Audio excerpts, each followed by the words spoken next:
falar sobre a trajetória de um dos mais importantes líderes religiosos, sinônimo de coragem e resistência à ditadura civil-militar, Dom Timóteo Amoroso Anastácio, abade do Mosteiro de São Bento, daqui de Salvador, no período mais severo da repressão política.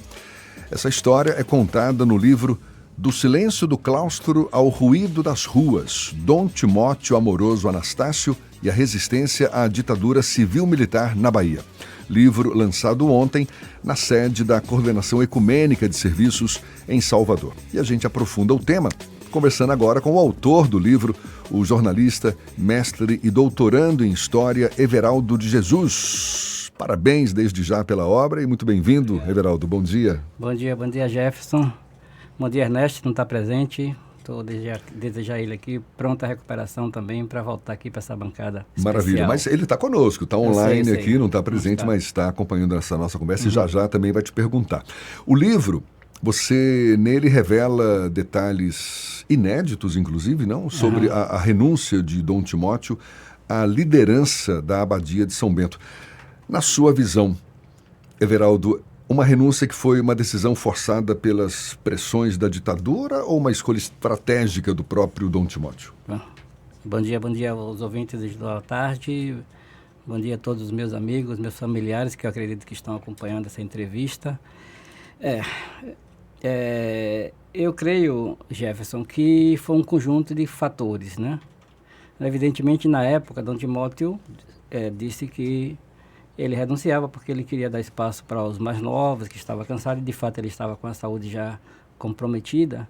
Mas havia uma movimentação interna no mosteiro e que, na verdade, nasceu, na verdade, com a própria eleição de Dom Timóteo e, posteriormente, com o desenvolver do tipo de trabalho que ele desenvolveu dentro do mosteiro, né? A abertura que ele fez com esse mosteiro de São Bento para as lutas sociais que eram travadas na cidade, principalmente a partir de 68, deu espaço para um grupo mais conservador de acreditar que era necessário que o mosteiro voltasse a se preocupar somente com as questões internas. Então, houve algumas coisas internas realmente.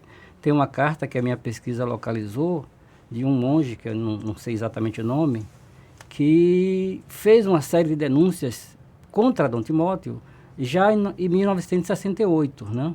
Então, eu creio que, com o desenvolver dos acontecimentos, houve uma eleição interna em 1981, e nessa eleição interna havia uma vontade desse grupo mais conservador, que era a maioria naquele momento, em trocar Dom Timóteo do comando, certo? Ele teve envolvimento direto nas ruas, não? Nas manifestações, nas resistências, o que para muita gente era visto como algo meio contraditório para um líder religioso. Isso, de certa forma, pode ter comprometido a neutralidade da igreja nessa relação com o Estado? Ou como é que você avalia? Na verdade, o processo da Igreja Católica de abraçar as lutas sociais naquele período da ditadura, ele se construiu ao longo do tempo, né? Porque no começo a Igreja Católica fez o apoio formal ao golpe de Estado de 1964, numa carta do ano de 64, alguns meses depois da deflagração do golpe, mas a partir do momento em que a ditadura começou a mostrar suas garras, vamos dizer assim, aí começou a haver um movimento dentro da própria Igreja Católica de questionar os métodos que estavam sendo utilizados. Você está falando do documento Eu Ouvi os Clamores do Meu Povo? Este documento ele entra no momento assim mais agudo dessa contradição entre a Igreja Católica e a ditadura militar. E que foi articulado por Dom Timóteo. Sim, todo ele construído dentro do Mosteiro de São Bento, com a ajuda de Olinda, né, através de Dom Helder Câmara, mas a parte operacional desse documento Eu Ouvi os Clamores do Meu Povo foi aqui no Mosteiro de São Bento. Inclusive o documento que foi publicado, é um livro na verdade, ele foi rodado na editora beneditina. E colocou a igreja em rota de colisão com o regime militar. Na verdade já estava, né?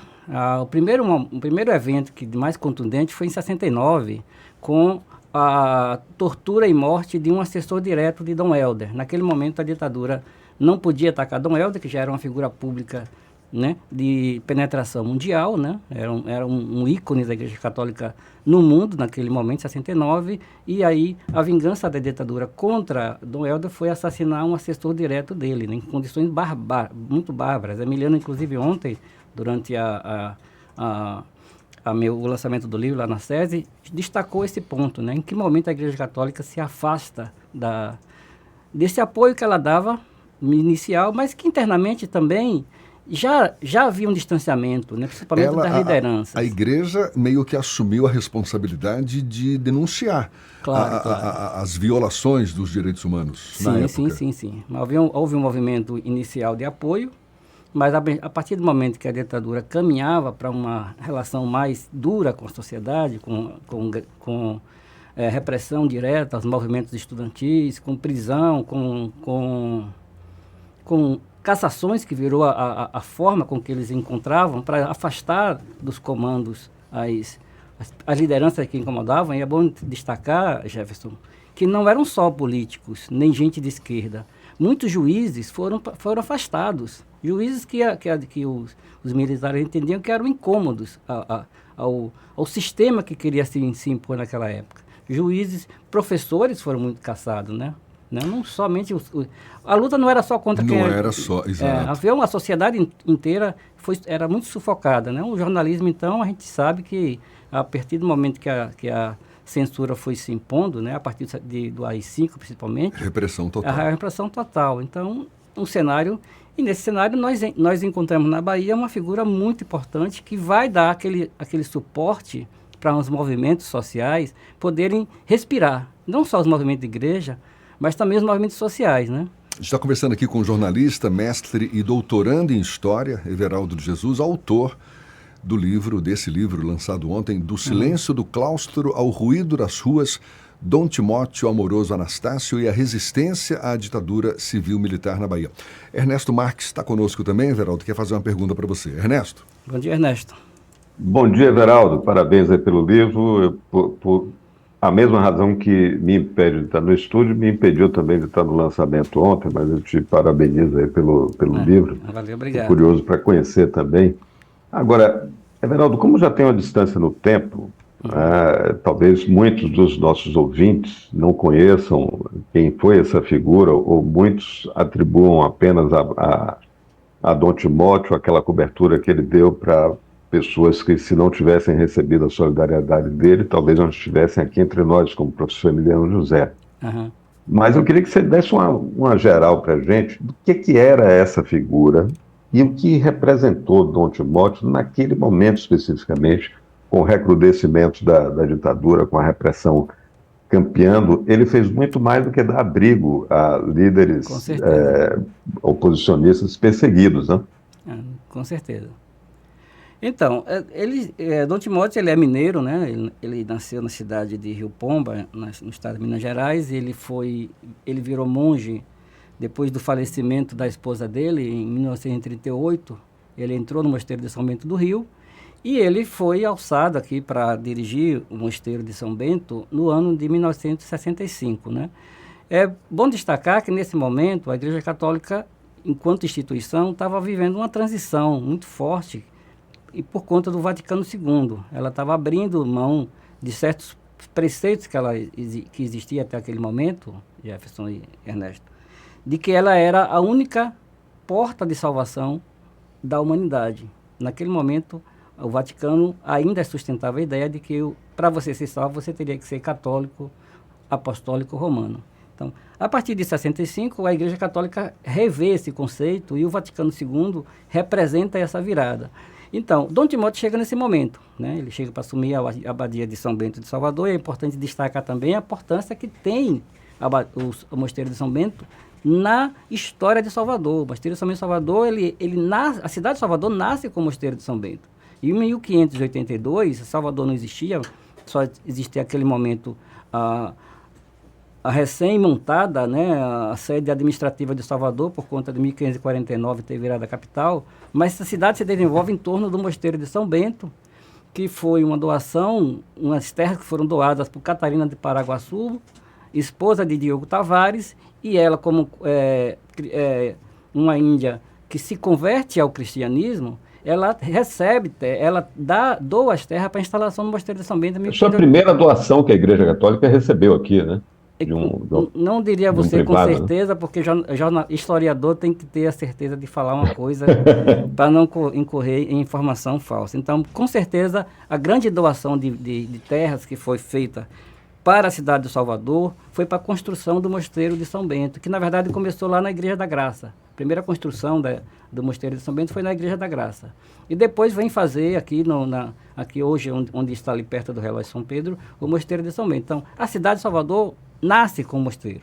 Então, em 65, nesse momento que eu recorto, de 1582 para 1965, nós encontramos uma edificação que já era referência. Eu digo a você o seguinte, que eu me surpreendi também com a quantidade de notícias que pulava nos jornais, tanto no Jornal à Tarde quanto no Jornal da Bahia, dessa chegada de Dom Timóteo, dessa virada de chegada ao novo abade, que significava que ser abade do mosteiro era um acontecimento histórico e importante para toda a cidade. Então ele chega e o primeiro evento que ele realiza aqui em Salvador é a Missa do Morro. É uma missa cantada com instrumentos de percussão que mais associados com atabaques, agogôs. Atabaques e agogôs. Então ele choca a cidade. Foi um marco de resistência cultural. E é uma abertura, porque o mosteiro era visto como um templo fechado, voltado mais para as questões da fé tradicional. Provocou controvérsia na própria igreja na época, não? Muita controvérsia. Essa missa do morro. Eu li as cartas que o À Tarde publicou na época, né, de apoios e contradições e críticas à missa do morro, e foi um debate muito áspero e muito apaixonado. Então, quem provocou isso foi Dom Timóteo. Ele que realizou a missa, ele que puxou, e ele que respondeu pelos elogios e pelas críticas que essa missa teve. Então, depois de 66, ele tem outro momento importante, que é a realização de uma peça chamada Aventuras e Desventuras de um Estudante, que era para acontecer no Colégio Central, em 1966. O Colégio Central proibiu, que era uma peça crítica, nós estávamos ali já no período da ditadura, e aí criou-se um embate político fora do colégio, né? Uma figura central dessa luta foi o Carlos Sarnos, né? O publicitário Carlos Sarnos, que naquela época foi quem escreveu a peça. Então, e Dom Timóteo abraçou também a realização dessa peça, que afinal das contas não acabou não acontecendo. Ele ofereceu um espaço dentro do mosteiro para a realização da peça, mas aí a pressão política, a pressão da própria Igreja Católica não acabou não acontecendo. E o grande momento dele é 1968, né? Quando, num desses embates que aconteciam já no estertor da repressão política que estava por todo o país, está tendo aquela movimentação, né, na frente ali da Avenida 7, ali depois do relógio, chegando Sim. ali na Praça Castro Alves, e aí quando os estudantes corriam, fugindo da polícia, ele abre as portas do mosteiro e os estudantes entram, né? Eu diria que ali foi o marco mais simbólico dessa disposição de Dom Timóteo de dar apoio às lutas sociais. Everaldo, para a gente encerrar, aproveitar que a gente está em período eleitoral, e Dom Timóteo foi um defensor incansável dos perseguidos pela ditadura, mas até hoje a gente vê uma batalha de narrativas sobre o regime militar. Com certeza. Queria te perguntar, como é que você, para a gente encerrar a nossa conversa, como é que você vê o uso político da história recente por grupos que tentam minimizar, até justificar os atos do regime? Pronto. Eu queria só, antes de falar, se você falou na questão do período eleitoral, eu queria mandar um abraço para uma amiga em comum, a Liz Braga. Liz Braga? Liz Braga, sim. Está lá na luta. Está concorrendo a vereadora lá em Santo Estevão. É radialista lá de Feira, um abraço para ela. Né? Ecologista. Eu vi seu vídeo lá na campanha dela, dando apoio para a campanha dela, perfeito. Porque ela é uma amiga de muito tempo. Tá bom. E boa sorte para ela. Bom. Queria falar também de Luana, que é uma colega de doutorado lá na UFBA, que está escrevendo sobre Ernesto Simões. Sim. Sou o fundador do Grupo à Tarde, do Jornal à Tarde. Pronto. Então é isso. Essa batalha narrativa, eu acho que até um trabalho importante que os historiadores fazem, né, em relação à memória da ditadura, é de não deixar que essa narrativa que ganhou corpo, principalmente a partir de Bolsonaro, vendam a ideia de que ditadura foi boa, certo? Essa é uma batalha que Emiliano José trava diariamente, publicando livros sobre isso, né? Muita gente também, mais no campo da história, também trabalha com isso, tem grupos de memória dentro da Universidade Federal da Bahia, da Faculdade de Comunicação e Ciências Humanas, que escrevem sobre isso. Então, é um espaço que a gente precisa dizer à sociedade que não existe como uma ditadura ser boa, né? Uma coisa que a gente ouve muito é que não havia corrupção. É mentira. Não havia corrupção porque a imprensa não podia divulgar. Não havia corrupção porque o judiciário brasileiro estava sob intervenção. Manipulado. E o Congresso estava destroçado. Qualquer voz da oposição, não existiria CPI durante a ditadura. Então, essa luta de dizer, olha, não foi boa para ninguém, é uma luta que a gente trava muito E seu forte. livro certamente contribui para isso, com certeza. Everaldo de Jesus, jornalista, mestre e doutorando em História, está com esse livro recém-lançado, Do Silêncio do Claustro ao Ruído das Ruas, Dom Timóteo Amoroso Anastácio e a Resistência à Ditadura Civil-Militar na Bahia. Parabéns mais uma vez, Obrigado. Everaldo. Eu vou deixar aqui para você e para Ernesto 2 livros autografados, agradecendo aqui por esse espaço que vocês abriram. A gente que agradece. É isso aí. E seja sempre bem-vindo aqui conosco. Bom dia para você. Boas eleições agora também no domingo. Até uma próxima. Obrigado. Obrigado também. 8h46 na Tarde FM.